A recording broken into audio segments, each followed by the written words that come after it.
Spirituality and premonition में आपका स्वागत है। हरे कृष्णा। चैनल से जुड़े सदस्यों का आभार और नए मेहमानों का स्वागत करती हूँ। अगर पहली बार चैनल देख रहे हैं तो आपका शुक्रिया अदा करती हूँ। प्लीज मेरे चैनल को लाइक और सब्सक्राइब कीजिएगा। मुझे पूर्ण विश्वास है कि मेरी विकास यात्रा में आपका सहयोग हमेशा मेरे साथ बना रहेगा। दोस्तों, आज मैं आघात बंधन, ट्रॉमा बॉन्डेड रिलेशनशिप के एक केस के बारे में ये वीडियो आपके सामने प्रस्तुत कर रही हूँ।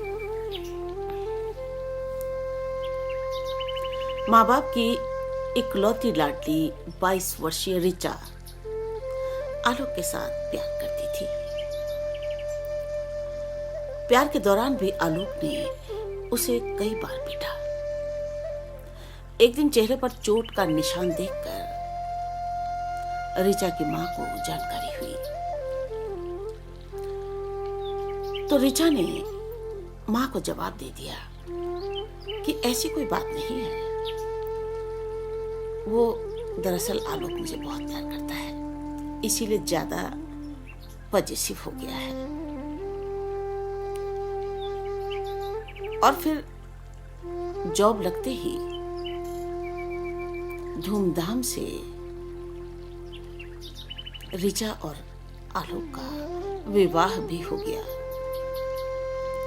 लेकिन अब मारपीट ज्यादा बढ़ने लगी थी। ऋचा कई बार ऑफिस नहीं जा पाती थी। मारपीट के बाद वो ऋचा को प्यार करता था, घुमाने ले जाता था, शॉपिंग करवाता था, डिनर करवाता था। लेकिन एक दिन ऋचा का सिर दीवार से टकरा गया। बेहोशी में ऋचा को हॉस्पिटल में भर्ती किया गया। माँ बाप को पता चला। ऋचा के पिता ने पुलिस बुला ली। आलोक पर FIR दर्ज हुई और ऋचा को फिर दूसरे दिन होश आ गया। हॉस्पिटल से आने के बाद ऋचा अपने पेरेंट्स के साथ 1 माह रही और ठीक होने के बाद फिर आलोक के पास जाने की जिद करने लगी। ऋचा की मां ने मुझे फोन से संपर्क किया। सारी घटना सुनने के बाद मैंने उन्हें बताया कि ऋचा को आलोक के पास मत भेजिएगा। ये आघात बंधन है जिसे ट्रॉमा बॉन्डेड रिलेशनशिप भी कहते हैं। ये एक अनहेल्दी रिलेशनशिप है। इस रिलेशनशिप में पीड़ित इंसान ही वो जान ही नहीं पाता कि उसके साथ क्या हो रहा है। ये एब्यूजर, ये नार्सिसिस्ट जो उसके साथ जुड़ा है, ये ना उसको जीने देता है ना ही मरने देता है। उसके बाद जब मैंने उनके घर जाकर ऋचा से बातचीत की तो उसने मुझे भी वैसा ही कहा कि मैडम देखिए, जहां अत्यधिक प्यार होता है वहां ये सब हो जाता है। ये सब मामूली बात है। मेरे पास आलोक की बहुत प्यार भरी यादें भी तो मेरे साथ हैं। और फिर मैं कैसे मान लूं कि उससे मुझे कोई खतरा है? मेरा तो भविष्य उसके साथ है और मुझे उसके साथ रहना है। लेकिन भाई, मैंने अपने पूरे जीवन में इस समाज सेवा की मैंने ये अनुभव किया कि आघात बंधन के कोई भी रिलेशनशिप ज्यादा दिन नहीं चले। ट्रॉमा बॉन्ड एक ऐसी रिलेशनशिप है जो कभी भी किसी भी रिश्ते में दस्तक दे सकती है। ट्रॉमा बॉन्ड मतलब आत्मबुद्ध, आत्मजुनून, आत्मकेंद्रित, दंभी व्यक्ति। ये कैरेक्टर ये सोचते हैं कि ये बाकी सभी लोगों से ऊपर है, मैं, ये नीच अपने परिजनों पर भी भावनाएं निवेश नहीं करते, और जो बंदा बदकिस्मती से इनसे जुड़ जाता है वो विक्टिम इनसे बार बार बुरी तरह हर्ट होता है, और मारने पीटने और सजा देने के बाद ये नार्सिसिस्ट, ये एब्यूजर अपने पार्टनर को बहुत प्यार करता है, घुमाने ले जाता है, शॉपिंग करवाता है, और इनका कोई इलाज नहीं है। ये जानवर ज्यादातर ये अकेले या जेलों में ही पड़े मिलते हैं।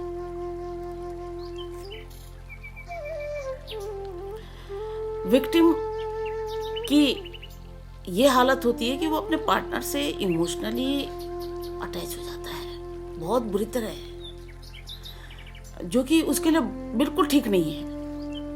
और बार बार एब्यूज होने के बाद भी पीड़ित एब्यूजर में अच्छा ही ढूंढ लेता है।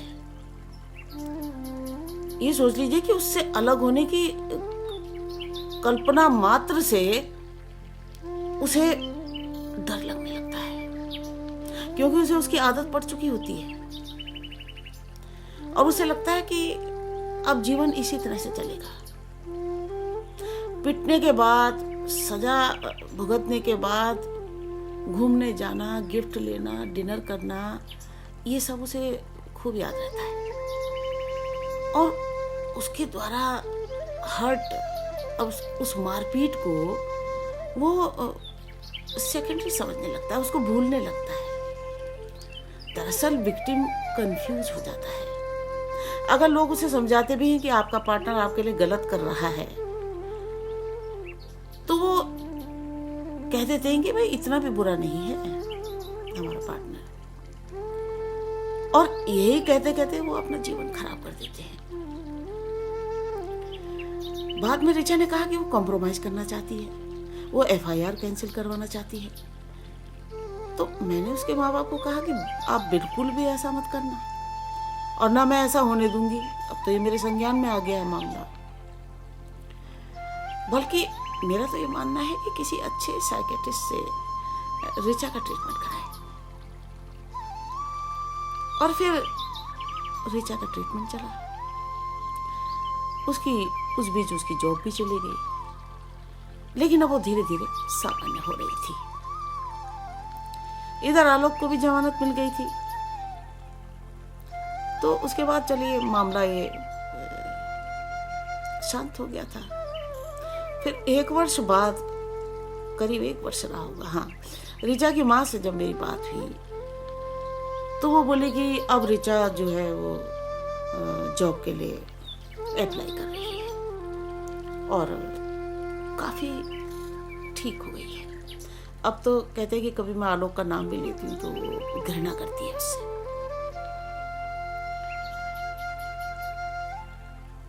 और मैंने भी कभी आलोक को रोनी की तरफ, रोनी साइड में देखा ही नहीं है। देखिए, अगर आपके आस पड़ोस में भी कोई ऐसा केस आपको नजर आता है तो मौका मिलने पर जब पीड़ित अकेला हो तो पीड़ित को समझाएं, उसे विश्वास दिलाएं कि वो इस दर्द भरे जीवन से बाहर निकल सकता है। उसे अपने वर्तमान पर सोचना होगा, वर्तमान पर फोकस करना होगा, क्योंकि एब्यूजर द्वारा सॉरी बोलना या फिर दोबारा नहीं करूँगा, ये अक्सर इस्तेमाल किए जाते हैं शब्द और सेंटेंस। तो ये सब जो बातें हैं, ये तो विक्टिम लंबे समय से सुनता आ रहा होता है। तो सबूतों को इकट्ठा करने का भी साहस जुटाए। जब आपके साथ आपको हर्ट किया जाता है या आपके साथ हादसा होता है, तो धीरे धीरे समझते हुए सबूतों को भी इकट्ठा करने का साहस जुटाएं। अपने साथ किए जा रहे अत्याचार को इग्नोर ना करें कि शायद कल ठीक हो जाएगा। वर्तमान पर रहें और सावधान हो जाएं कि इस रिश्ते से मुझे बाहर निकलना है। इसी में आपकी भलाई है। आज भी हमारे समाज में ज्यादातर विवाह वगैरह माता पिता ही तय करते हैं और अनजान रिश्तों की गहराई हम नहीं जान पाते। इसीलिए ये माँ बाप का ही दायित्व होना चाहिए कि नवविवाहित जोड़े के व्यवहार में विवाह के बाद और बदलाव कोई अगर आता है तो उस पर नजर रखनी चाहिए। पति पत्नी के रिश्ते के अलावा यदि किसी अन्य रिश्ते में भी आघात बंधन आपको दिखाई दे तो तुरंत पीड़ित को उस कठिन जीवन से बाहर निकालने में मदद करें। राधे राधे।